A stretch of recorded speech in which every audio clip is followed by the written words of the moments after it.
സങ്കീർത്തനം 91:14. അവൻ സ്നേഹത്തിൽ എന്നോട് ഒട്ടി നിൽക്കുന്നതിനാൽ ഞാൻ അവനെ രക്ഷിക്കും. അവൻ എൻ്റെ നാമം അറിയുന്നതുകൊണ്ട് ഞാൻ അവനെ സംരക്ഷിക്കും. Praise the Lord. അതായത് ഈ നമ്മൾ ആദ്യം കണ്ട എന്താണ്? ആദ്യം കണ്ട വചനത്തിലുണ്ടായിരുന്നത് ഭക്തിയാണ്. 111:4 നമ്മൾ കണ്ടത് എന്താണ്? തന്റെ ഭക്തർക്ക് അവിടുന്ന് ആഹാരം നൽകുന്നു. തന്റെ ഭക്തർക്ക് അവിടുന്ന് ജീവിതമാർഗം നൽകുന്നു. അവിടുന്ന് തന്റെ ഉടമ്പടിയെ എപ്പോഴും അനുസ്മരിക്കുന്നു. അവിടുന്ന് തന്റെ ഉടമ്പടിയെ എപ്പോഴും അനുസ്മരിക്കുന്നു. അപ്പോൾ ഭക്തർക്ക് ജീവിതമാർഗം നൽകുന്നതിൻ്റെ ബേസ്മെൻ്റ് എന്ന് പറയണത്, അടിസ്ഥാനം എന്താണ്? ദൈവം നമ്മുടെ ഉടമ്പടി അനുസ്മരിക്കുന്നത് കൊണ്ടാണ്. അപ്പോൾ ദൈവം നമ്മുടെ ഉടമ്പടി അനുസ്മരിക്കണം. പിടികിട്ടിയാ? ദൈവം നമ്മുടെ നിങ്ങൾ ദൈവത്തോട് ചെയ്ത ഉടമ്പടിയെ ദൈവം അനുസ്മരിക്കണം. ദൈവം അനുസ്മരിക്കണമെങ്കിൽ എന്ത് ചെയ്യണം? നിങ്ങൾക്ക് ആ ഭക്തി എന്ന് പറഞ്ഞ ഒട്ടലില്ലേ, അതെന്തുകൊണ്ടാണ് ഒട്ടണത്? ദൈവസ്നേഹത്താലാണ് ഒട്ടണത്. 91 സങ്കീർത്തനം അതല്ലേ പറയണത്? 91:14 അല്ലേ? അവൻ സ്നേഹത്തിൽ എന്നോട് ഒട്ടി നിൽക്കുന്നതിനാൽ, അവിടുന്ന് സ്നേഹത്തിൽ എന്നോട് ഒട്ടി നിൽക്കുന്നതിനാൽ ഞാൻ അവനെ രക്ഷിക്കും. അവൻ എൻ്റെ നാമം. അപ്പോഴേ ഒട്ടി നിൽക്കുമ്പോഴേ രക്ഷിക്കുക മാത്രമല്ല, ദൈവം നമ്മുടെ ഉടമ്പടി അനുസ്മരിക്കും. അവിടുന്ന് സ്നേഹത്തിൽ നമ്മൾ ദൈവത്തോട് ഒട്ടി നിൽക്കുകയാണെങ്കിൽ ഉടമ്പടി അനുസ്മരിക്കും. ഉടമ്പടി അനുസ്മരിച്ചാൽ മതി. കാര്യം ദൈവം നമ്മളൊന്ന് ഓർത്താൽ മതി. നമുക്ക് ഈ അനുഗ്രഹം വരുന്നതിൻ്റെ സോഴ്സ്, ഇപ്പോൾ ആൻ്റണി പാടിയില്ലേ, വരുന്നുണ്ട് നിൻ്റെ അനുഗ്രഹം വരുന്നുണ്ട്, ആഹാരം വരുന്നുണ്ടെന്നൊക്കെ പറയണത് എന്തുകൊണ്ടാണ്? ദൈവം ദൈവത്തിനെ സംബന്ധിച്ചിടത്തോളം ഭക്തി, വിശ്വാസം, സ്നേഹം എല്ലാം വർക്കൗട്ട് ചെയ്യണത് ഒറ്റ ആപ്പിലാണ്, സിംഗിൾ മെമ്മറിയാണ്. അത് കുർബാന പോലും മെമ്മറി ആക്കി കളഞ്ഞതിൻ്റെ കാരണം അതാണ്. നിൻ്റെ സ്നേഹം ദൈവം അനുഭവിക്കുന്നത് നീ ദൈവത്തെക്കുറിച്ച് ഓർക്കുമ്പോഴാണ്. ദൈവത്തിൻ്റെ സ്നേഹം നീ അനുഭവിക്കുന്നതും നീ ദൈവത്തെക്കുറിച്ച് ഭക്തിയോടെ ഓർക്കുമ്പോഴാണ്. ഓർമ്മയാണ് ഇതിൻ്റെ ബേസ്മെൻ്റ് എല്ലാം. When we lost your memory, you lost your faith and your God. അതാണ് സത്യം. എന്നെങ്കിലും നീ ദൈവത്തിനെക്കുറിച്ചുള്ള ഓർമ്മ നിനക്ക് നഷ്ടമായാൽ അവിടെ വെച്ച് നീ ഭക്തനല്ലാതായി മാറും. പ്രാർത്ഥിക്കുക, കർത്താവായ ദൈവമേ, അങ്ങയെക്കുറിച്ച് സ്നേഹത്തോടെ ഓർക്കുവാൻ ആവശ്യമായ അഭിഷേകം എനിക്ക് നൽകണമേ. അതാണ് അച്ഛൻ ആദ്യമേ പറഞ്ഞത്. മക്കളെ, ഏറ്റവും വലിയ പുണ്യമെന്ന് പറയുന്നത് ഓർമ്മയാണ്. ദൈവത്തെക്കുറിച്ച് ഓർക്കുമ്പോഴുണ്ടാകുന്ന, ദൈവത്തെക്കുറിച്ച് നമ്മുടെ ജീവിത അവസ്ഥകളെ അടിസ്ഥാനപ്പെടുത്താതെ തന്നെ ദൈവത്തിന് വേണ്ടി മാത്രം ഓർക്കുക കഴിഞ്ഞാൽ നീ കറക്റ്റ് ദൈവപൈതലാകും. കാര്യം ഇതൊരു ഓർമ്മയിലാണ്. നീയും ദൈവവും തമ്മിലുള്ള റിലേഷൻസ് വർക്കൗട്ട് ചെയ്യണത് ഓർമ്മയുടെ അടിസ്ഥാനത്തിലാണ്. അതുകൊണ്ടാണ് ജീസസ് പറഞ്ഞത്, do this in memory of me. ഇതെൻ്റെ ഓർമ്മയ്ക്കായി ചെയ്യുവേൻ. ഇത് ഓർക്കുമ്പോഴെല്ലാം നമുക്ക് ചുമ്മാ ഇങ്ങനെ അപ്പം മുറിച്ച് ഓർക്കാൻ പറ്റത്തില്ല. അപ്പം മുറിക്കുമ്പോഴെല്ലാം നിങ്ങൾ ഓർക്കേണ്ടത്, take the word of God, saint Paul reference, ശ്രദ്ധിക്കേണ്ടത് ഇത് ചെയ്യുമ്പോഴെല്ലാം അവൻ്റെ പീഡാനുഭവത്തെക്കുറിച്ച് ഓർക്കുന്നു, അവൻ്റെ തിരുമരണത്തെക്കുറിച്ച് ഓർക്കുന്നു. ശ്രദ്ധിക്കട്ടെ. ഹല്ലേലൂയ, ഹല്ലേലൂയ, ഹല്ലേലൂയ.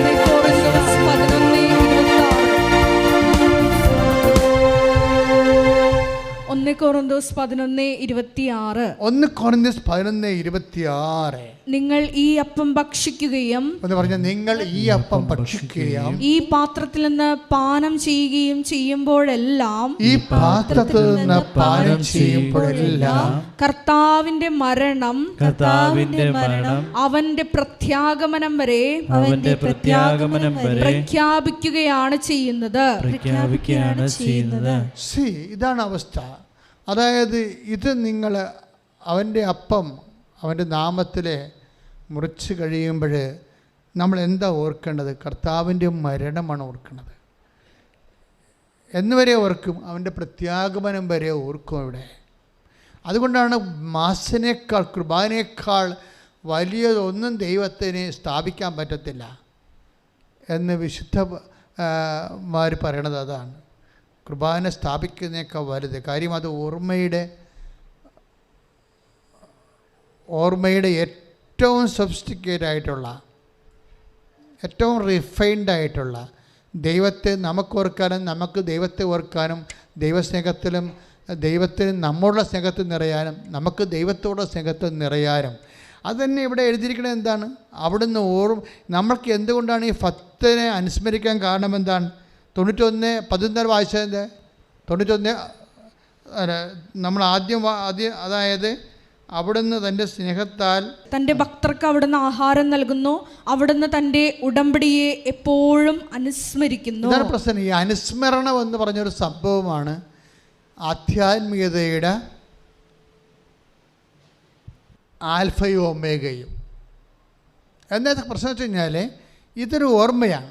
കാര്യം ദൈവം നമ്മളെ ഓർക്കുന്നു. ഉടമ്പടിയെ പോലെ ദൈവത്തെ നമ്മളെ കൊണ്ട് ദൈവത്തിന് നമ്മളെ ഓർക്കാൻ പറ്റിയ ഒരു സംവിധാനമില്ല. നിങ്ങൾ ചോദിക്കുമ്പോൾ ഞങ്ങൾക്ക് IELTS പാസ്സാകണം, അതുപോലെ എന്തെങ്കിലും വസ്തു വിൽക്കണം എന്നൊക്കെ പറഞ്ഞുകൊണ്ട് എഴുതിപ്പോണില്ലേ, അതല്ല സംഭവം. It's A bilateral agreement. എന്ന് വെച്ചാൽ മനുഷ്യരാശിക്ക് ദൈവത്തിന് നമ്മളെ ഓർക്കാനും നമ്മൾക്ക് ദൈവത്തെ ഓർക്കാനും അതുവഴി ദൈവം നമ്മളുടെ സ്നേഹത്താൽ നിറയാനും നിറഞ്ഞ് നമ്മളെ തണുക്കെ അനുഗ്രഹിക്കാനും ഒക്കെയുള്ള ഒരു മെക്കാനിസം എന്ന് പറയുന്നത് ഓർമ്മയാണ്. അതിൻ്റെ പ്രശ്നം ആ ഓർമ്മ, അതാണ് ആ ഓർമ്മയെക്കുറിച്ചാണ് 111:4 പറയണത്. എന്താണ്? അവിടുന്ന് തൻ്റെ ഭക്തർക്ക് ആഹാരം ജീവിതമാർഗം നൽകുന്നു. പിന്നെ എന്താണ്? അവിടുന്ന് തൻ്റെ ഉടമ്പടിയെ എപ്പോഴും അനുസ്മരിക്കുന്നു. അപ്പം അനുസ്മരിക്കുക എന്ന് വെച്ചാൽ നമ്മൾ ഉടമ്പടിയെ ദൈവം അനുസ്മരിക്കണമെന്നുണ്ടെങ്കിൽ നമുക്ക് അതിന് തക്ക ദൈവസ്നേഹം ഉണ്ടാകണം. കാര്യം എന്താണ്? ഭക്തിയല്ലേ, ഭക്തർക്കല്ലേ, ഭക്തരുടെ ഉടമ്പടിയല്ലേ അനുസ്മരിക്കണത്, അല്ലേ? ദൈവം ഭക്തരുടെ ഉടമ്പടിയാണ് അനുസ്മരിക്കണത്. ഭക്തി എന്ന് പറഞ്ഞാൽ എന്താണ്? അതിൻ്റെ ബേസിക് എന്താണ്? ദൈവസ്നേഹമാണ്. അതുകൊണ്ടാണ് ബൈബിൾ പറയണത് ഭക്തി ഒട്ടി നിൽക്കുന്ന പരിപാടിയാണെങ്കിലും ശരിക്കും ഒട്ടിക്കണേ എന്താണ്? അവിടുന്ന് സ്നേഹത്തിൽ.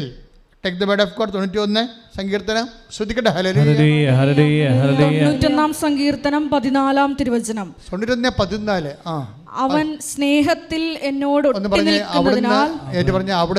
അവിടുന്ന് സ്നേഹത്തിൽ എന്നോട് ഒട്ടി നിൽക്കുന്നതിനാൽ ഞാൻ അവനെ രക്ഷിക്കും.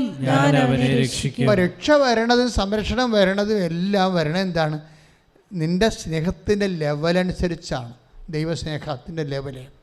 അപ്പം അത് ഉടമ്പടി എൻ്റെ മക്കൾ ടാർഗറ്റ് ചെയ്യണത് ഞങ്ങൾ പറയുന്ന നിർദ്ദേശങ്ങളും നിബന്ധനകളും അച്ചിട്ടതുപോലെ എണ്ണി ഒപ്പിച്ച് അതുപോലെ ചെയ്താൽ അങ്ങനെ ഒരു പാകത്തിന് ഇങ്ങനെ പാചകവിധിയല്ലേ ഉടമ്പടി, അല്ലേ? ഉടമ്പടി ഒരു പാചകവിധിയായിട്ട് പണിയെടുക്കാം, അല്ലേ? നമുക്ക് വേണമെങ്കിൽ ഒരു ഉണ്ട ചമ്മന്തി അരക്കണമെങ്കിൽ എന്തുമാത്രം തേങ്ങ വേണം, എന്തുമാത്രം മുളക് വേണം, എത്ര കഷ്ണം മാങ്ങ വേണം എന്നൊക്കെ ഒരു പാചകവിധിയുണ്ട്. അതുപോലെ നിനക്ക് അനുഗ്രഹം കിട്ടണമെങ്കിൽ 5 രോഗികളെ കാണണം, 10 പേർക്ക് ഭക്ഷണം കൊടുക്കണം. അങ്ങനെ പാചകവിധിയല്ല ഉടമ്പടി. ഉടമ്പടി ദൈവസ്നേഹമാണ് വിഷയം. നീ ഉടമ്പടിയിലായിരിക്കുന്ന വ്യക്തിയുടെ ദൈവസ്നേഹം കൂടുന്നുണ്ടോ എന്ന് നോക്കണം. അല്ല നീ ചെയ്യണ കാര്യങ്ങളല്ല.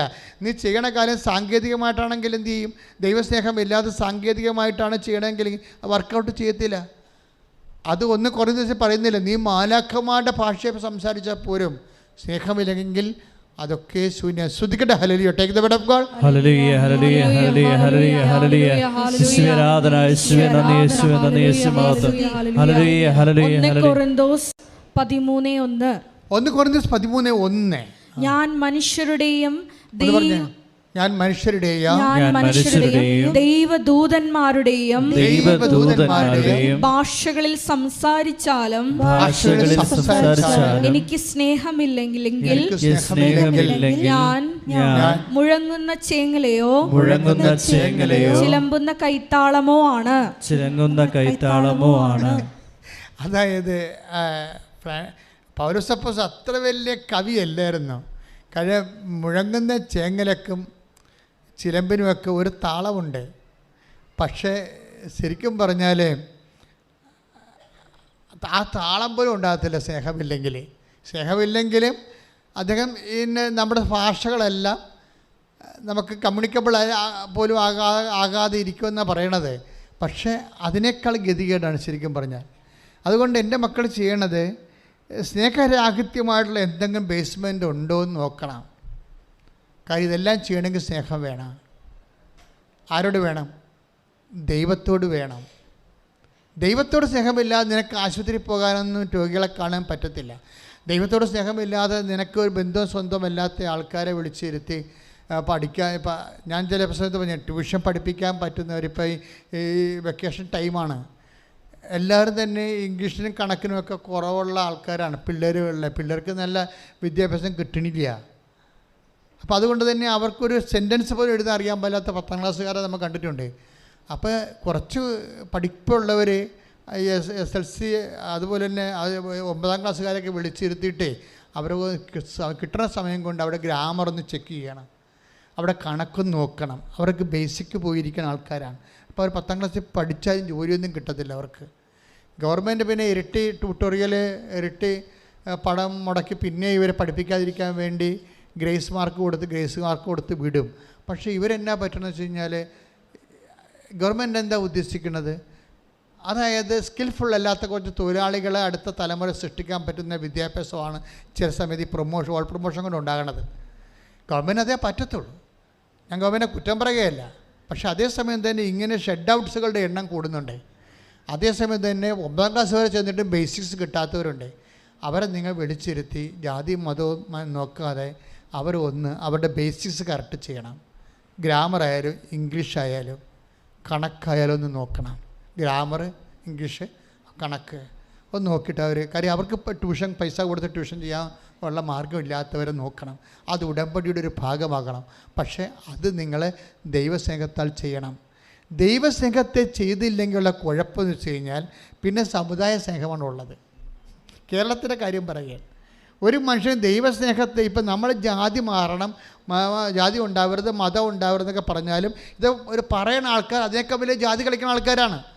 പക്ഷെ ഒരു കാര്യം ക്രിസ്തുവിനെ സംബന്ധിച്ചിടത്തോളം ഒരു കാര്യമേ പറഞ്ഞിട്ടുള്ളൂ, ജാതി മതം ഇങ്ങനെയുള്ള സംഭവങ്ങൾക്ക് അതിജീവിക്കണമെന്ന് പറയുമ്പോൾ ഇപ്പോൾ അങ്ങോട്ടും ഇങ്ങോട്ടും ഇപ്പം ചില പറയും ഇവിടെ ഇപ്പോൾ കാസ്റ്റുമാർ കല്യാണം കഴിക്കുന്നവർക്ക് ഗവൺമെൻറ് കാശ് കൊടുക്കണില്ലേ?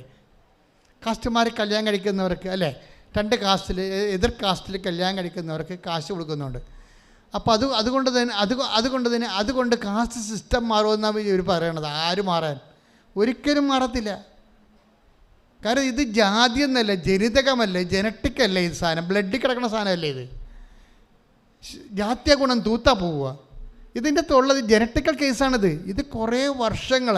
അതുകൊണ്ടാണ് ഈശോ എന്നാ പറഞ്ഞറിയോ, ലവ് ലെവല് കൂട്ടണം. ലെവല് നോക്കി കഴിഞ്ഞാൽ അപ്പം ഇതിൻ്റെ ജാതി മതം നോക്കത്തില്ല. ഈശ്വരൻ്റെ വിശ്വാസത്തെ ചിലപ്പോൾ അത് നോക്കും, ബാക്കി ഭൗതിക കാര്യങ്ങൾക്കൊന്നും നോക്കത്തില്ല. ഈശ്വരവിശ്വാസം നിത്യതയുമായിട്ട് ബന്ധപ്പെട്ടുള്ള നിത്യത വീട്ടിക്കൊണ്ട് നമ്മൾ ഒരു കളിയും കളിക്കാൻ പറ്റത്തില്ല. കാര്യം നിത്യതയ്ക്ക് വേണ്ടി ക്രൂശിക്കപ്പെട്ട് രക്തം ചിന്തി ജീവൻ ചൊരിഞ്ഞവനാണ് നമുക്ക് നിത്യജീവൻ നൽകേണ്ടത്. ആ നിത്യജീവൻ നഷ്ടപ്പെടുത്തിക്കൊണ്ട് ഒരു വിശ്വാസിക്ക് ഒരിക്കലും ഒന്നും ചെയ്യാൻ പറ്റത്തില്ല. പക്ഷേ ഞാൻ സംസാരിക്കുന്ന വിഷയം വിദ്യാഭ്യാസമാണ്, നിത്യതയല്ല. അനുദിന ജീവിതത്തിലെ ഭൗതിക ജീവിത സാഹചര്യങ്ങളാണ്. ഭൗതിക ജീവിത സാഹചര്യങ്ങളുടെ കൊടുക്കലും മെഡിക്കലും ഒക്കെ വരണതെല്ലാം ഒരു മനുഷ്യൻ്റെ സ്നേഹ ലെവലിൽ കൂടുമ്പോഴാണ്.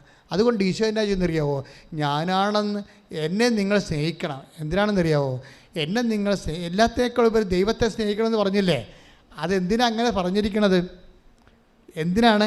എല്ലാത്തിനേക്കാൾ ഉപരി നമ്മൾ ദൈവത്തെ സ്നേഹിച്ചു കഴിഞ്ഞാൽ ദൈവത്തിനെ സ്നേഹിക്കണ പോലെ തന്നെ നമുക്ക് മനുഷ്യരെ സ്നേഹിക്കാം, ജാതി മതം നോക്കാതെ. അതുകൊണ്ട് എന്ത് പറഞ്ഞു, ഞാൻ രോഗിയാണെന്നല്ലേ ഈശോ പറഞ്ഞത് അല്ലേ? Take the word of God. സ്തുതിക്കട്ടെ. ഹല്ലേലൂയ ഹല്ലേലൂയ ഹല്ലേലൂയ ഹല്ലേലൂയ ഹല്ലേലൂയ യേശുവേ നന്ദി. ഹല്ലേലൂയ ഹല്ലേലൂയ ഹല്ലേലൂയ നന്ദി. യേശുവേ ആരാധന. ഹല്ലേലൂയ ഹല്ലേലൂയ മഹത്വം സ്തുതിക്കട്ടെ. സ്തുതിക്കട്ടെ. ഹല്ലേലൂയ നന്ദി. ഹല്ലേലൂയ ഹല്ലേലൂയ ഹല്ലേലൂയ. മത്തായി 25:36 മത്തായി 25:36. ഞാൻ നഗ്നനായിരുന്നു, നിങ്ങൾ എന്നെ ഉടുപ്പിച്ചു. പറഞ്ഞ ഞാൻ നഗ്നനായിരുന്നു, നിങ്ങൾ എന്നെ ഉടുപ്പിച്ചു. ഞാൻ രോഗിയായിരുന്നു, നിങ്ങൾ എന്നെ സന്ദർശിച്ചു. അപ്പൊ രോഗിയെ കാണുമ്പോൾ ആരായിട്ട് കാണണമെന്നാ പറയണത്? ക്രിസ്തുവായിട്ട് കാണണമെന്നാ പറയണത്. മനസ്സിലായില്ലേ? അതാണ് വിഷയം. എല്ലാത്തിനേക്കാളും ഉപരി ക്രിസ്തുവിനെ സ്നേഹിക്കാൻ പറഞ്ഞു കഴിഞ്ഞാൽ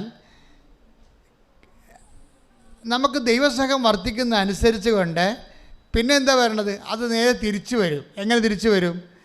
നമ്മൾ രോഗിനെ കാണുമ്പോൾ നമ്മൾ എല്ലാത്തിനേക്കാളും ഉപരി ക്രിസ്തുവിനെ സ്നേഹിക്കുമ്പോൾ ആ എല്ലാത്തിനേക്കാളും ഉപരി ക്രിസ്തുവിന് കൊടുക്കുന്ന സ്നേഹം ആർക്ക് കൊടുക്കും? നമ്മൾ ഞാൻ ക്രിസ്തുവിനെ രോഗിയായിട്ട് കാണുമ്പോൾ നമ്മൾ എന്ത് ചെയ്യും? ഇപ്പോൾ രോഗിനെ ക്രിസ്തുവായിട്ട് കാണുമ്പോൾ എന്ത് ചെയ്യും? നമ്മളെല്ലാത്തിനേക്കാളും ഉപരി ക്രിസ്തുവിനെ സ്നേഹിക്കുന്നു. ആ സ്നേഹം തന്നെ ക്രിസ്തുവിന് കൊടുക്കുന്ന ആ ബഹുമാനവും ആദരവും സ്നേഹവും നമ്മൾ ആർക്ക് കൊടുക്കും? രോഗികൾക്ക് കൊടുക്കും. മനസ്സിലായ?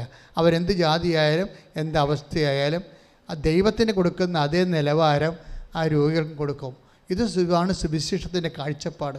ആരെയും തല്ലാനും കൊല്ലാനും ഒന്നും പറയണില്ല. തളർന്നു കിടക്കുന്നവനെ താങ്ങാനുള്ള ദൈവസ്നേഹം ഉണ്ടാകാൻ വേണ്ടിയാണ് ക്രിസ്തു ക്രൂശിക്കപ്പെട്ട കാലമാണ് നോൻപ് കാലം. ശ്രദ്ധിക്കട്ടെ.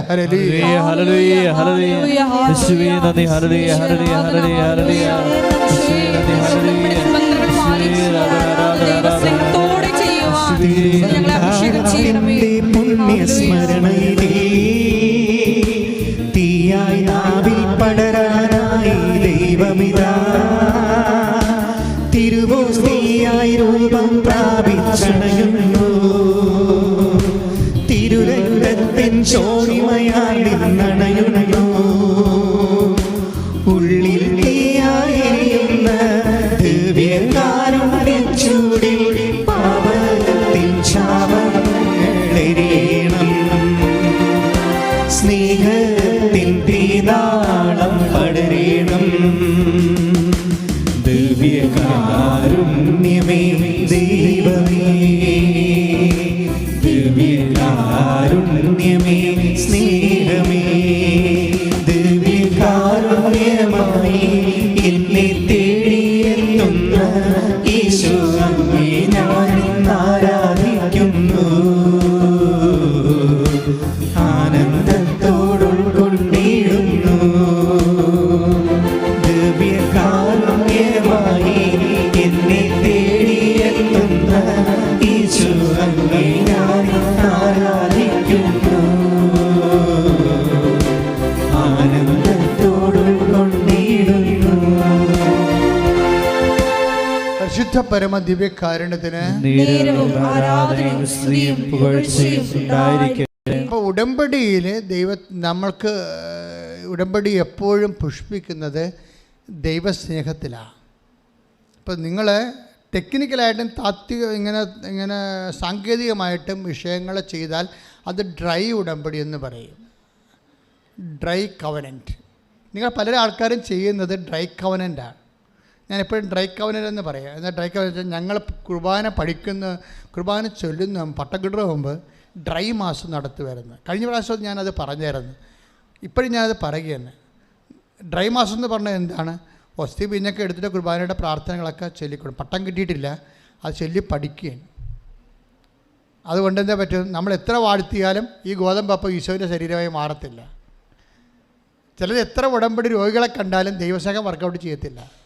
ഡ്രൈ കവനൻ്റാണ്. ദൈവസ്നേഹം ഇല്ലാതെ നിങ്ങൾ എന്ത് ഉടമ്പടി പ്രകാരം ആതുര സേവനങ്ങൾ ചെയ്താലും, കാര്യം ദൈവസ്നേഹം ഉണ്ടെങ്കിൽ അവസരം കാണുമ്പോൾ ദൈവമായിട്ട് തോന്നണം.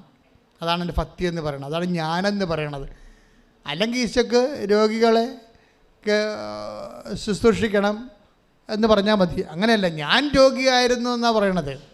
ദാറ്റ് മീൻസ് എല്ലാത്തിനുപരി ദൈവത്തെ സ്നേഹിക്കാൻ പറഞ്ഞ ദൈവം തന്നെ സ്നേഹിച്ചിട്ട് ചില പറയുമേ ദൈവം എന്ത് സ്വാർത്ഥനാണ്, എല്ലാത്തിനേക്കാളും ഉപരി ദൈവത്തെ സ്നേഹിക്കാൻ പറഞ്ഞിരിക്കണം. ഇതൊരിക്കലും നമുക്ക് വേറെ മനുഷ്യന് വേറെ പണിയൊന്നുമില്ല. യുക്തിവാദികളൊക്കെ പറയത്തില്ലേ ദൈവത്തെ സ്നേഹിക്കുക, ദൈവത്തെ സ്നേഹിക്കുക.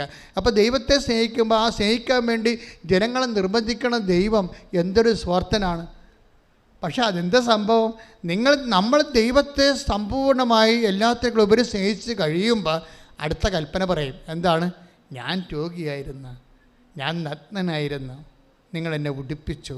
അപ്പം നഗ്നനും രോഗിയും പാവപ്പെട്ടവനും എന്ന് വെച്ച് കഴിഞ്ഞാൽ ജീവിത നിലവാരങ്ങളിൽ നിൻ്റെ ഒപ്പം നടന്നു കയറാൻ പറ്റാത്തവർ ആരുണ്ട്? അവർക്ക് നീ സഹായിക്കാൻ ചെല്ലുമ്പോൾ നിൻ്റെ ബന്ധുവാണോ, സ്വന്തമാണോ, ജാതിക്കാരനാണോ, സമുദായക്കാരനാണോ നോക്കും. അങ്ങനെ നോക്കരുത്, ഞാനാണെന്ന് കണ്ടാൽ മതിയെന്ന്. ശ്രദ്ധിക്കട്ടെ. ഹല്ലേലൂയ, ഹല്ലേലൂയ, ഹല്ലേലൂയ. യേശുവേ നന്ദി, ഹല്ലേലൂയ, ഹല്ലേലൂയ. നിന്നെ കണ്ട്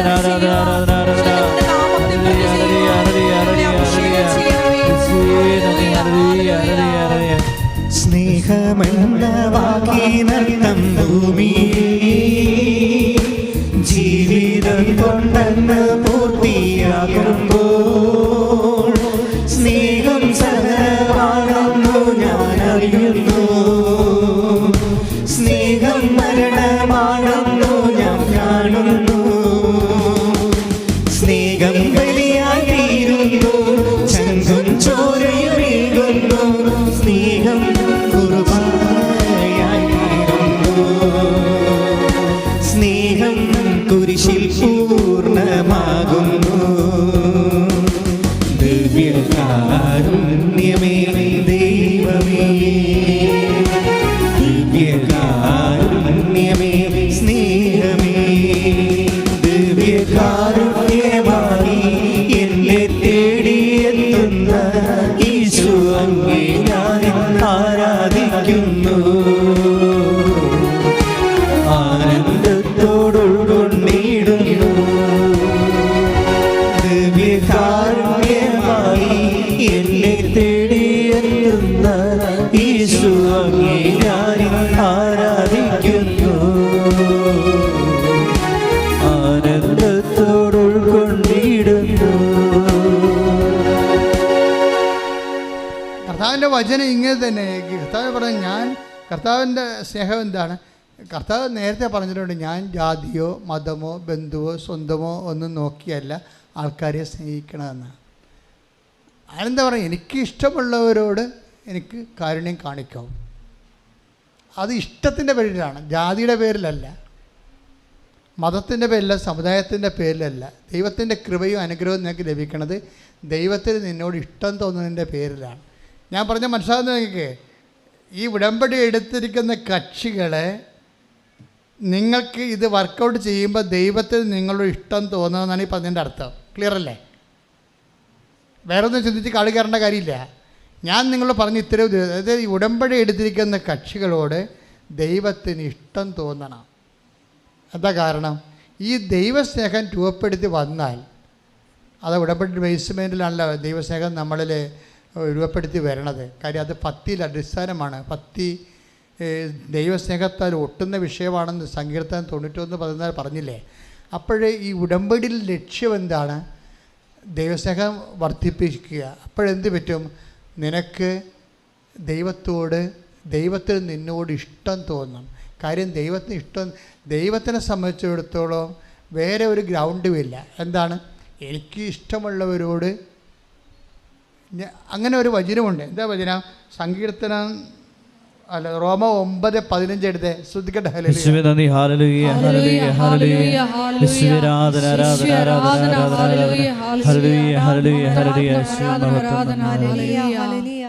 റോമ 9:15.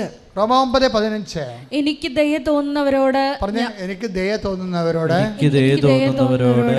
ഞാൻ ദയ കാണിക്കും. എനിക്ക് അനുകമ്പ തോന്നുന്നവരോട് അനുകമ്പയും എന്ന് അവിടുന്ന് മോശയോട് അരുളി ചെയ്യുന്നു. അപ്പൊ ഇതാണ് വിഷയം. ഇപ്പം നമ്മൾ ഉടമ്പടി എടുത്തു. ഇനി എന്താണ് ഓപ്ഷൻ? പന്ത് കർത്താവിൻ്റെ കോട്ടിലാണ്. എന്താ ദൈവത്തിൻ്റെ നിലപാടെന്താണ്? എനിക്ക് ദയ തോന്നുന്നവരോട് ഞാൻ ദയ കാണിക്കാം. പിന്നെന്താ പറഞ്ഞിരിക്കണത്? എനിക്ക് അനുകമ്പ തോന്നുന്നവരോട് ഞാൻ അനുകമ്പ തോന്നും. അപ്പോൾ ഇനിയിപ്പോൾ ഇത് ക്വസ്റ്റ്യൻ ഔട്ടായി കഴിഞ്ഞാലേ, ഇനി നമ്മൾ ആൻസർ നമ്മളായി പറയേണ്ടത്. അപ്പോൾ ദൈവത്തിന് നമ്മളോട് ദയ തോന്നാൻ എന്താ ഒരു വഴി? അത്ര ചിന്ത അതല്ലേ? ദൈവം ഓപ്പണായിട്ട് പറഞ്ഞിരിക്കണം. എന്താ പറഞ്ഞിരിക്കണത്? എനിക്ക് ഇപ്പോൾ റോമ 9:15 എന്താ പറയണത്? എനിക്ക് ഒന്ന് പറഞ്ഞ എനിക്ക് എനിക്ക് ദയ തോന്നുന്നവരോട് ദയ തോന്നുന്നവരോട് ഞാൻ ദയ കാണിക്കും. ഞാൻ ദയ കാണിക്കും. എനിക്ക് അനുകമ്പ തോന്നുന്നവരോട് എനിക്ക് അനുകമ്പ തോന്നുന്നവരോട് ഞാൻ അനുകമ്പ കാണിക്കും. ഞാൻ അനുകമ്പ കാണിക്കും. അപ്പോൾ ഇങ്ങനെ നിൽക്കുമ്പോഴേ നമുക്ക് മനസ്സിലാകും ദൈവത്തിൻ്റെ ദയ നമുക്ക് ദൈവം നമ്മോട് തോന്നണമെങ്കിൽ നമ്മൾ എന്ത് ചെയ്യണം. അപ്പോൾ ക്ലിയർ ആയില്ലേ സംഭവം? ദൈവത്തിൻ്റെ ദയ നമ്മളോട് ഇപ്പം നമുക്ക് ഉടമ്പടി വർക്കൗട്ട് ചെയ്യണം എന്ത് ഗ്രൗണ്ടിലാണ്? Not by merit but by grace. അപ്പോൾ യോഗ്യത കൊണ്ടല്ല, ദയ കൊണ്ടാണ്, അനുകമ്പ കൊണ്ടാണെന്ന് വ്യക്തമല്ലേ? ശോഭയ്ക്ക് കിട്ടിയതും അതുപോലെ അഞ്ചു ആന്റണി കിട്ടിയതും എന്താണ്? അനുകമ്പയും ദയമാണ് കിട്ടിയിരിക്കുന്നത് ഉടമ്പടി വഴി. അങ്ങനെ ദൈവത്തിന് ഉടമ്പടി പ്രകാരം എന്നോട് ദയ തോന്നണമെങ്കിൽ, എന്നോട് അനുകമ്പ തോന്നണമെങ്കിൽ ഞാൻ എന്ത് ചെയ്യണം? കാര്യം എന്താണ്? ദൈവത്തിൻ്റെ സ്റ്റാൻഡിങ് നിലപാട് എന്താണ്? എനിക്ക് ഇഷ്ടമുള്ളവരോട് ഞാൻ അനുകമ്പ തോന്നുന്നവരോട് അനുകമ്പ തോന്നും, എനിക്ക് ദയ തോന്നണമെന്ന് തോന്നുന്നവരോട് ഞാൻ ദയ കാണിക്കും. ഇന്ന വ്യക്തിയോ പർട്ടിക്കുലർ വ്യക്തിയൊന്നുമില്ല. പിന്നെ നമ്മളാണ്, നമ്മുടെ ഭാഗത്താണ് ബോൾ വരേണ്ടത്. ബോൾ വന്നാൽ പിന്നെ എന്ത് ചെയ്യും? ദൈവത്തിൻ്റെ ദയ തോന്നാൻ, നമ്മളോട് തോന്നാൻ നമ്മൾ എന്ത് ചെയ്യണം? First question. അടുത്ത ക്വസ്റ്റ്യൻ അതല്ലേ? ഉടമ്പടി വർക്കൗട്ട് ചെയ്യണേ ഇങ്ങനെയാണ്. എന്നോട് ദൈവത്തിന് ദയ തോന്നാൻ ഞാൻ എന്ത് ചെയ്യണം? എന്നോട് എൻ്റെ കുടുംബത്തോട് അനുകമ്പ തോന്നാൻ ഞാൻ എന്ത് ചെയ്യണം? 9:16 വായിച്ച ശ്രദ്ധിക്കട്ടെ. ഹല്ലേലൂയ. റോമ 9:16. അതുകൊണ്ട് മനുഷ്യന്റെ ആഗ്രഹമോ പ്രയത്നമോ അല്ല, മനുഷ്യരുടെ ആഗ്രഹമോ പ്രയത്നമോ അല്ല, ദൈവത്തിന്റെ ദയയാണ് എല്ലാറ്റിന്റെയും അടിസ്ഥാനം. അപ്പോൾ നമ്മൾ ആഗ്രഹിച്ചത് കൊണ്ട് ഇത് വർക്കൗട്ട് ചെയ്യത്തില്ല. ഇനി പ്രയത്നിച്ചത് കൊണ്ടും ആ പ്രയത്നത്തിൻ്റെ പിന്നിൽ ഇപ്പം ഞാൻ പറഞ്ഞു സാങ്കേതികമായി പ്രവർത്തിക്കാം. 10 പത്രം മേടിച്ചിട്ട് ഓരോരുത്തരും കൊടുത്ത് അങ്ങനെ പ്രവർത്തിക്കാൻ പറ്റും. രോഗികളെ പോയി കാണാം. അങ്ങനെ സാങ്കേതികമായി നമുക്ക് പ്രവർത്തിക്കാം. അങ്ങനെ അതാണ് ഞാൻ നേരത്തെ പറഞ്ഞുകൊണ്ടിരിക്കുന്നത്. നിങ്ങൾ ദൈവസ്നേഹം ഇല്ലാതെ ഇത് ഇവിടുന്ന് പറഞ്ഞു, കൃപാസനത്തിന് പറഞ്ഞു പത്രം കൊടുക്കാൻ, കൃപാസനത്തിന് പറഞ്ഞു രോഗികളെ കാണാം, അതുകൊണ്ട് ഞാൻ രോഗികളെ കാണാൻ പോവുകയാണ്. ഇങ്ങനെ ആർക്കും ചെയ്യാം. ഇങ്ങനെ വർക്ക് ചെയ്താൽ അത് കാണും. 9:16 വായിച്ചു. റോമ 9:16. റോമ 9:16. അതുകൊണ്ട് മനുഷ്യന്റെ ആഗ്രഹമോ പ്രയത്നമോ അല്ല, അതുകൊണ്ട് മനുഷ്യന്റെ ആഗ്രഹമോ പ്രവർത്തനമോ അല്ല, ദൈവത്തിന്റെ ദയയാണ് എല്ലാറ്റിന്റെയും അടിസ്ഥാനം. ആഗ്രഹിച്ചത് കൊണ്ട് ഇങ്ങനെ പ്രവർത്തിച്ചത് കൊണ്ടോ ദൈവം അതുപോലെ തിരിച്ച് പ്രവർത്തിക്കണമെന്നല്ല. നമുക്ക് ദയയാണ് പ്രശ്നം. Not by merit but by grace. ഈ കരുണ, അനുകമ്പ എന്ന് പറയുന്നത്, ദയ എന്ന് പറയുന്നത്, ഗ്രേസ് എന്ന് പറയുന്നത് എല്ലാം ഗ്രേസിൻ്റെ ഇഫക്ട്സായിട്ടാണ് ഇതെല്ലാം വരണത്. അപ്പോൾ നമുക്ക് വേണ്ടത്, നമ്മുടെ മെറിറ്റ് നഷ്ടപ്പെടുന്ന അടുത്ത് വെച്ച് നമുക്ക് വേണ്ടത് ദയയാണ് ദൈവത്തിൻ്റെ. അത് ഗ്രേസ് എന്ന് ചില സമയത്ത് പറയും, ചില സമയത്ത് കരുണയെന്ന് പറയും, ചില സമയത്ത് നമ്മൾ ദൈവത്തിൻ്റെ അനുകമ്പയെന്ന് പറയും. എന്താ നമുക്കതാ വേണ്ടത്. അങ്ങനെ വരുന്ന സമയത്ത് നമുക്കതെങ്ങനെ ആർജിക്കാൻ പറ്റുമെന്നാണ് സങ്കീർത്തനം 103:18. ശ്രുതികട്ടെ. ഹല്ലേലൂയ.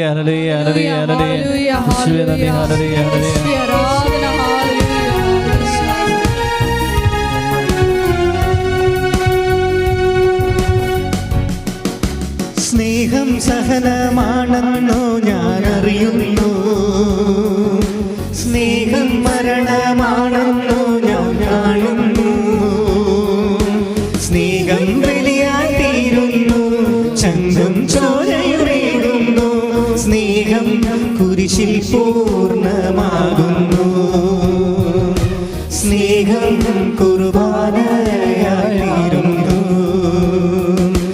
ദിവ്യകാരുണ്യമേ ദൈവമേ, ദിവ്യകാരുണ്യമേ സ്നേഹമേ, ദിവ്യകാരുണ്യമായി എന്നെ തേടിയെത്തുന്ന യേശു അങ്ങേ ഞാൻ ആരാധിക്കുന്നു,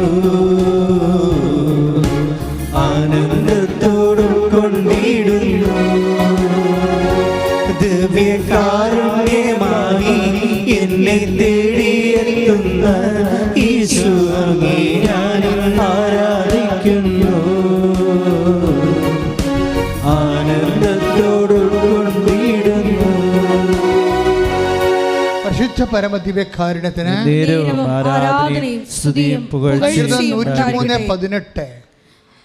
103-ാം സങ്കീർത്തനം 17-18 തിരുവചനങ്ങൾ. എന്നാൽ കർത്താവിന്റെ കാരുണ്യം അവിടുത്തെ ഭക്തരുടെ മേൽ എന്നേക്കും ഉണ്ടായിരിക്കും. പറഞ്ഞ എന്നാൽ കർത്താവിന്റെ കാരുണ്യം, എന്നാൽ കർത്താവിന്റെ കാരുണ്യം അവിടുത്തെ ഭക്തരുടെ മേൽ, അവിടുത്തെ ഭക്തരുടെ മേൽ എന്നേക്കും ഉണ്ടായിരിക്കും. എന്നേക്കും ഉണ്ടായിരിക്കും. അവിടുത്തെ നീതി, അവിടുത്തെ നീതി തലമുറകളോളം നിലനിൽക്കും.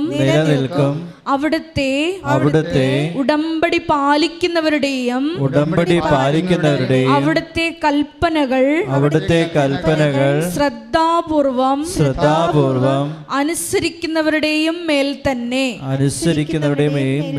ഇപ്പൊ എന്തൊരു പ്രോബ്ലം എന്ന് മനസ്സിലായില്ലേ? അതായത് ദൈവത്തിന്റെ പ്രഖ്യാപിത നിലപാടിൽ നിന്ന്, പ്രഖ്യാപിത നിലപാട് എന്താണ്? റോമ 9:15. Take the word of God, repeat, repeat. ഹല്ലേലൂയ, ഹല്ലേലൂയ.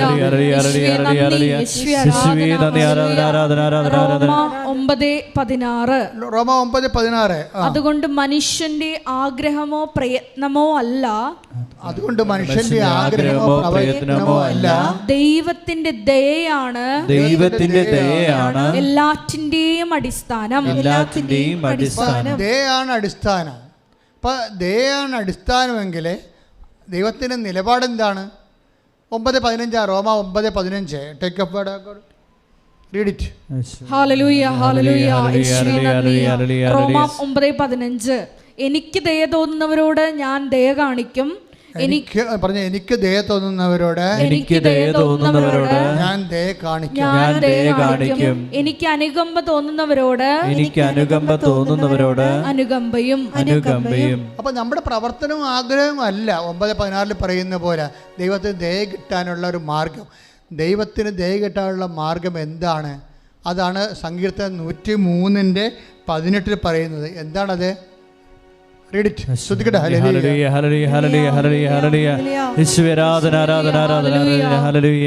സങ്കീർത്തനം 103:17-18. എന്നാൽ കർത്താവിന്റെ കാരുണ്യം അവിടുത്തെ ഭക്തരുടെ മേൽ എന്നേക്കും ഉണ്ടായിരിക്കും. അവിടുത്തെ നീതി തലമുറകളോളം നിലനിൽക്കും. അവിടുത്തെ ഉടമ്പടി പാലിക്കുന്നവരുടെയും അവിടുത്തെ കൽപ്പനകൾ ശ്രദ്ധാപൂർവം അനുസരിക്കുന്നവരുടെയും മേൽ തന്നെ. സങ്കീർത്തനം 103:18 പറയുന്നുണ്ട്. എന്താ പറയണത്?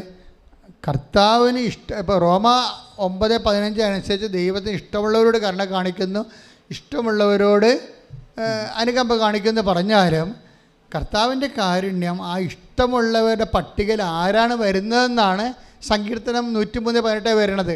ആരാ വരണത്? കർത്താവിൻ്റെ ഇഷ്ടമുള്ളവരുടെ പട്ടികയിലേക്ക് നമ്മൾ വരണത് എങ്ങനെയാണ്? സങ്കീർത്തനം 103:18 അനുസരിച്ചാണ്. ഉടമ്പടി പാലിക്കുന്നവരുടെ മേലെ. ആ ഉടമ്പടി പാലിക്കണത് എങ്ങനെയാണ് പാലിക്കണത്? ആ പാലിക്കണത് സ്നേഹത്തിൽ ഒട്ടി നിന്നുകൊണ്ട് പ്രവർത്തിക്കണമെന്ന് ആ സങ്കീർത്തനം 91 പറയണത്. എന്താണ്? അതായത് നമ്മൾ ഉടമ്പടിയിലാണ് ഒരു മാർഗമുള്ളത്. ദൈവത്തിന് ഇഷ്ടമുള്ളവരോട് സ്നേഹം കാണിക്കുന്നു, ഇഷ്ടമുള്ളവരോട് അനുകമ്പ കാണിക്കുന്നു. പക്ഷേ ദൈവത്തിന് ഇഷ്ടമുള്ളവരായ നമ്മൾ മാറാൻ നിശ്ചയിച്ചിരിക്കുന്ന സംവിധാനം ഉടമ്പടിയാണ്. ഉടമ്പടി തന്നെ വെറുതെയും എടുക്കാം, സാധാരണ ആൾക്കാർ സാങ്കേതികമായിട്ട് എടുക്കാം, വർക്കൗട്ട് ചെയ്യത്തില്ല. അത് വർക്കൗട്ട് ചെയ്യണമെങ്കിൽ എന്ത് ചെയ്യണം? സങ്കീർത്തനം 91 വർക്കൗട്ട് ചെയ്യണം. അതെന്താണ്? അവിടുന്ന്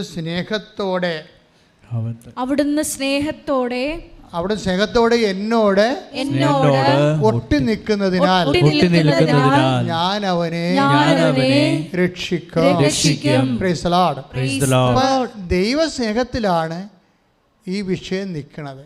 ആർക്കാണ് തികഞ്ഞ ദൈവസ്നേഹം തോന്നണത്?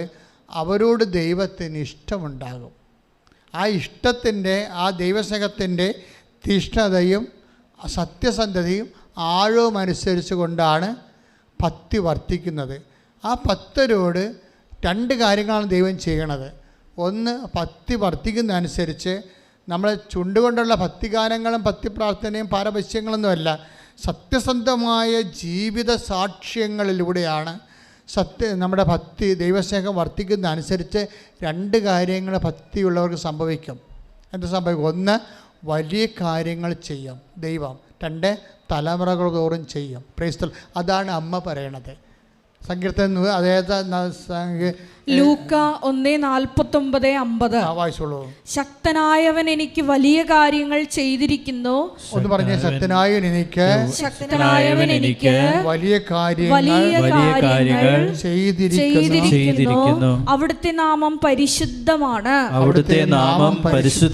അവിടുത്തെ ഭക്തരുടെ മേൽ തലമുറകൾ തോറും അവിടുന്ന് കരുണ വർഷിക്കും. ഈ കരുണ തലമുറ തോറും വർഷിക്കുന്ന ഭക്തരോടാണ്. ഭക്തരെന്ന് പറയണത് ഉടമ്പടി ചെയ്യുന്നവരാണ്. ഉടമ്പടി ചെയ്യുന്നവരെന്ന് പറയണത് കടുത്ത ദൈവസ്നേഹം നിറഞ്ഞ് ദൈവത്തെ എല്ലാത്തിനേക്കാളുപരി സ്നേഹിക്കുന്നവരാണ്. എല്ലാത്തിനേക്കാളുപരി ദൈവത്തെ സ്നേഹിക്കുന്നവരെ ദൈവത്തിൻ്റെ നാമത്തിൽ അതിനേക്കാൾ താഴെയുള്ള നമ്മളെക്കാൾ നമ്മുടെ സഹായവും നമ്മുടെ സാന്നിധ്യവും ആവശ്യമുള്ളവരെ ദൈവസ്നേഹത്താൽ സ്നേഹിക്കുകയും അഭിഷേകം വർദ്ധിപ്പിക്കുകയും ചെയ്യാം. അപ്പോൾ ഇതാണ് ഉടമ്പടിയുടെ ഒരു മെക്കാനിസം എന്ന് പറയണത്.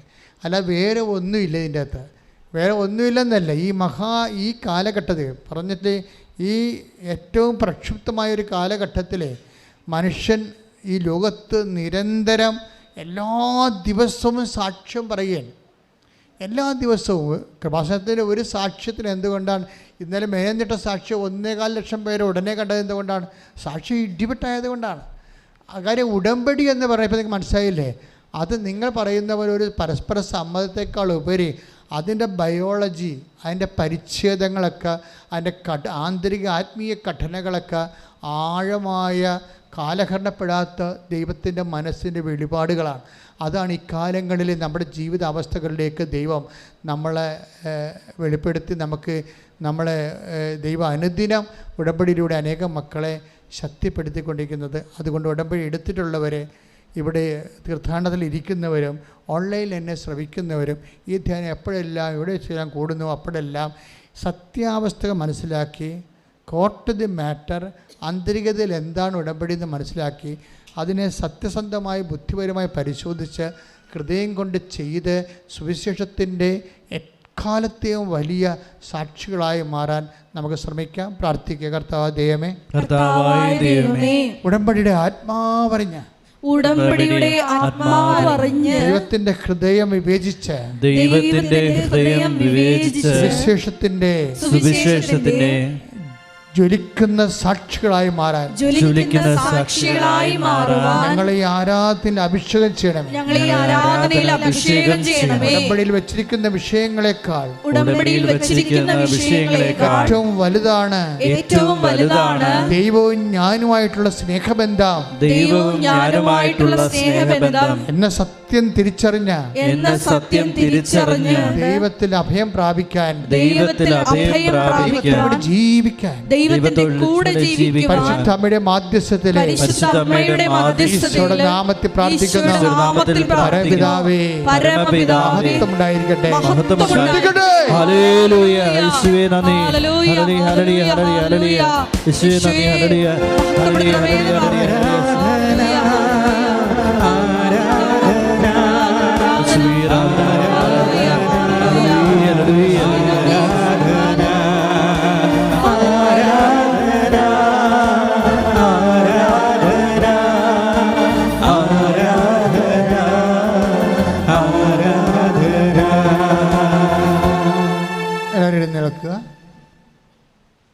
എല്ലാവരും എഴുന്നേൽക്കുക.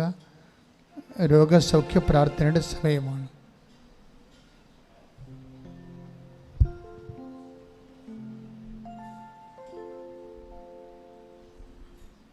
എൻ്റെ മക്കളെ, നിങ്ങൾ രോഗങ്ങളെല്ലാം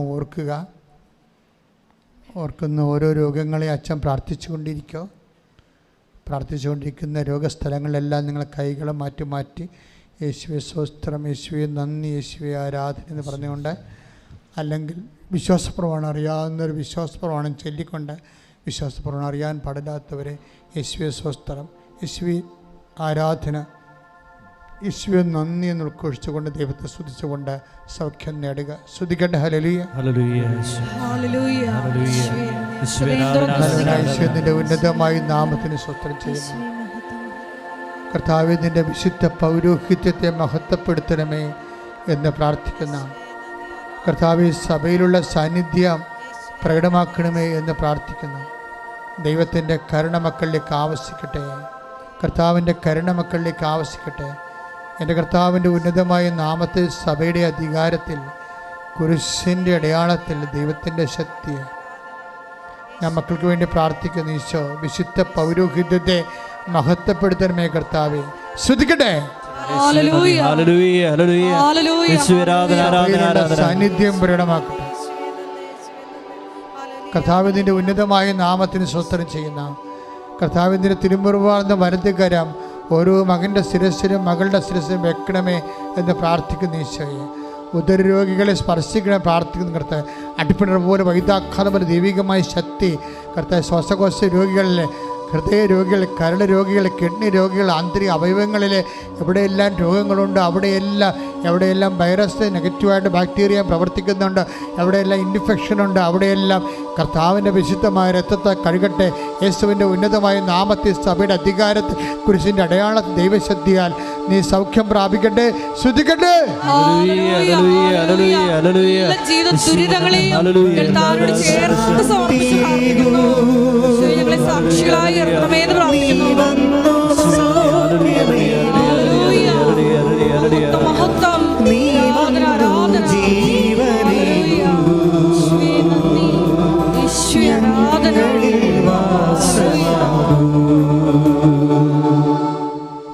സ്ത്രീകളും പുരുഷന്മാരുമായിട്ടും സ്ത്രീകളുമായിട്ടും പരസ്പരം തിരിഞ്ഞു നിന്ന് അഭിഷേക പ്രാർത്ഥന സമയിക്കുന്നതിൻ്റെ സമയമാണ്. ഈ സമയത്ത് ആത്മാവ് നിറയാനും ഉടമ്പടി സത്യസന്ധമായി ചെയ്യാനും കർത്താവിൻ്റെ കരുണയും ഭക്തിയും ദൈവസ്നേഹവും നിറയാൻ വേണ്ടി അച്ഛൻ പ്രാർത്ഥിക്കും.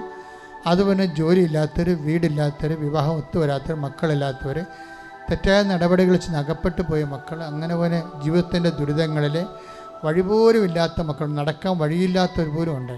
അവരെല്ലാം സമർപ്പിച്ച് പ്രാർത്ഥിക്കും. നിങ്ങൾ ഉടമ്പടിയിൽ പരിശുദ്ധ അമ്മയുടെ മധ്യസ്ഥത ഈശോയ്ക്ക് ഏൽപ്പിച്ചിരിക്കുന്ന ഓരോ വിഷയങ്ങളും അച്ഛൻ ഇപ്പോൾ അനുസ്മരിച്ച് പ്രാർത്ഥിക്കുന്നതാണ്. പരസ്പരം തിരിഞ്ഞു നിൽക്കുക. സ്ത്രീകളായിട്ടും പുരുഷന്മാരായിട്ടും.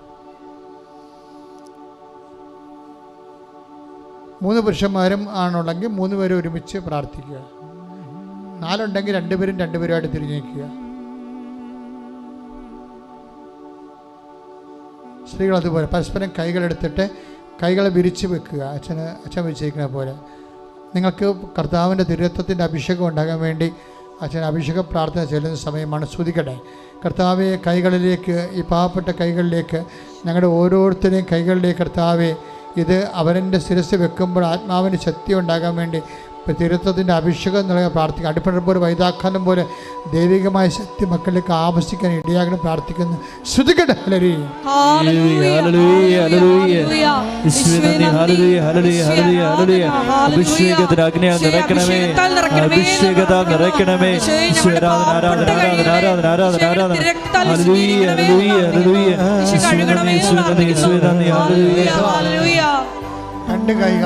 രണ്ട് കൈകളും പ്രാർത്ഥനാ പങ്കാളിയുടെ ശിരസിൽ വെക്കുക.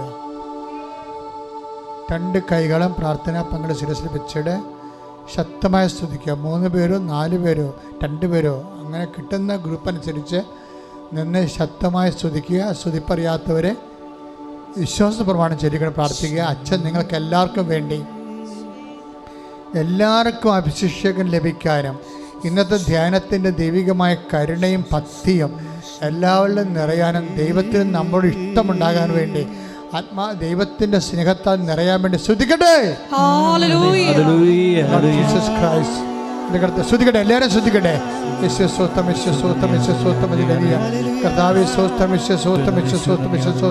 കർത്താവേ, നിന്റെ വിശുദ്ധമായ കുരിശിനെ ഓർത്ത് കർത്താവേ, നിന്നെ ആരാധിക്കുകയും സ്തുതിക്കുകയും നിനക്ക് നന്ദി പറയുകയും ചെയ്യുന്ന നിന്റെ വിശുദ്ധ പൗരോഹിത്യത്തെ മഹത്വപ്പെടുത്തണമേ കർത്താവേ. സഭയിലുള്ള സാന്നിധ്യം പ്രകടമാക്കണമേ കർത്താവേ. ഓരോ മകൻ്റെ മേലും മകളുടെ മേലും കർത്താവിൻ്റെ രക്തം നിറയട്ടെ എന്ന് പ്രാർത്ഥിക്കുന്നു. ഓരോ മകളുടെ മേലും മകൻ്റെ മേലും കർത്താവിൻ്റെ രക്തം നിറയട്ടെ എന്ന് പ്രാർത്ഥിക്കുന്നു. ദൈവത്തിൻ്റെ പരിശുദ്ധാത്മാവ് നിറയട്ടെ. ദൈവത്തിൻ്റെ പരിശുദ്ധാത്മാവ് നിറയട്ടെ. ദൈവത്തിൻ്റെ പരിശുദ്ധാത്മാവ് നിറയട്ടെ. ദൈവത്തിൻ്റെ പരിശുദ്ധാത്മ നിറയട്ടെ.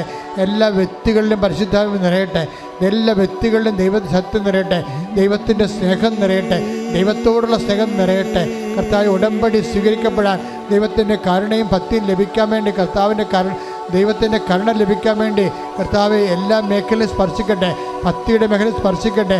ഉടമ്പടി ചൊല്ലുന്ന പ്രാർത്ഥന ചെയ്യുന്ന പദ്ധതിയായി ദൈവസ്ഥ അനുഷ്ഠിക്കാൻ ആവശ്യമായ കൃപയാൽ മക്കൾ നിരക്കട്ടെ. പ്രാർത്ഥിക്കുന്ന ജീവിതത്തിൽ ഉണ്ടാകുന്ന ദുരിതങ്ങൾ, ജോലിയില്ലാത്ത അവസ്ഥകൾ, വീടില്ലാത്തവർ, വാടക കഴിയുന്നവർ, വഴിയില്ലാത്തവർ, കർത്താവ് പലതരത്തിലുള്ള മത്സര പരീക്ഷകൾ കർത്താവ് എഴുതിയിട്ടുള്ളവർ, തോറ്റിട്ടുള്ളവരെ ജയിക്കാൻ വേണ്ടി റിസൾട്ട് കാത്തിരിക്കുന്നവരെല്ലാവരും സമർപ്പിച്ച് പ്രാർത്ഥിക്കുന്ന കർത്താവെ, അമിതമായി ഉത്കണ്ഠയുള്ളവർ, നഷ്ടപ്പെട്ട് ജീവിതം തീർന്നുവെന്ന് ചിന്തിച്ചുകൊണ്ട് നിരാശപ്പെടുന്നവർ കർത്താവിൻ്റെ മേലെല്ലാം കർത്താവിൻ്റെ ശക്തി, കർത്താവിൻ്റെ ഹൃദയത്തിൽ ശക്തി നിറയട്ടെ. ശ്രദ്ധിക്കട്ടെ.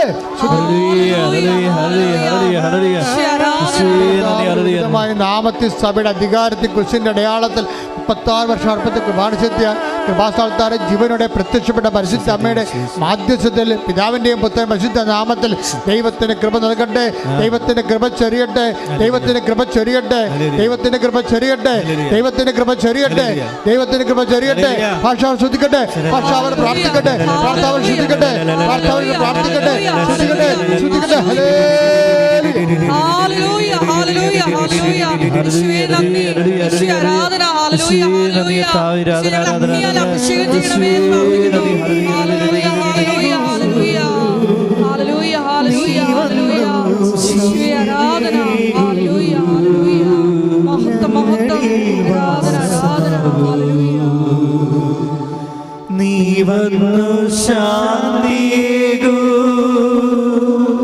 നീ വന്നു സൗഖ്യമേകൂ, നീ വന്നു ജീവനേകൂ, ഞങ്ങളിൽ വാസമാകൂ. നീ വന്നു ശാന്തിയേകൂ, നീ വന്നു സൗഖ്യമേകൂ, നീ വന്നു ജീവനേകൂ, ഞങ്ങളിൽ വാസമാകൂ.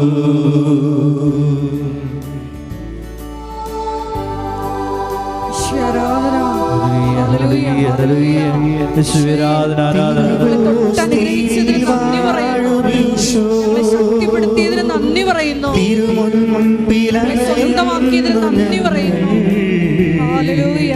ഉരുകുന്ന ഹൃദയത്തിൻ നൊമ്പരങ്ങൾ കരതാരിലേകുന്നു ഞങ്ങൾ.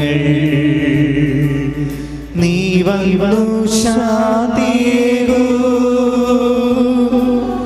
നീ വന്നു സൗഖ്യമേകൂ,